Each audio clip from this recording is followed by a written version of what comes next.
this is Chris, keeping it real, facts over fear. I kind of feel like this video is closing the barn door once the horses got out, but I have some recommendations for you as far as keeping safe the remainder of this holiday season. Christmas and New Year's is coming up. We know a lot of people are going to be moving around. Although from what I've read, Thanksgiving is really the largest, results in the largest movement of people, but I don't know. You never know. It still could be a substantial number of people. And I still do feel like we are at the peak. I'm looking at the daily case graph for the United States and for North Carolina. They both seem to have peaked, and the 14-day rolling average is coming down, and so I'm hopeful that we have reached a peak. But nevertheless, there's still a lot of people left to be infected, and so what can you do? Well, first of all, you can take your vitamin D. Look online. There are several studies that don't prove vitamin D works, but they strongly suggest it does. It's a no-lose situation if you take it. You don't have to take it every day. But the thing you got to understand about being in the northern hemisphere this time of year, it is very difficult for your body to manufacture a sufficient amount of vitamin D, and any supplement, any way you can supplement your intake is well worth it. These studies strongly suggest it helps your respiratory system not succumb to this virus, and that's important. The second thing you can do is exercise. Any kind of exercise will do. The more you exercise, of course, the better off you're going to be. Is it going to actually directly help you fight the virus? No, it won't.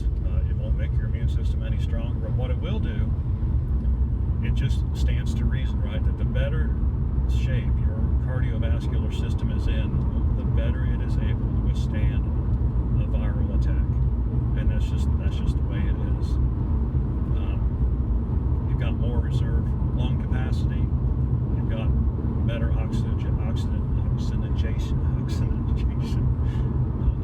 well, whatever that is, of your blood to begin with, so that helps. Anything that you can do to improve, and it doesn't matter, go out and walk 3 days a week, 20 minutes a day. Usually go about a mile and a half. That'll do it for you, get your heart rate up a little bit. Or you can get hardcore and actually go to the gym or do something like that. But anything that you can do to improve your health makes it that much more likely that you're going to be able to get over this virus, assuming it's more serious than just some minor symptoms. The second thing you can do, the third thing you can do, is alter your shopping patterns.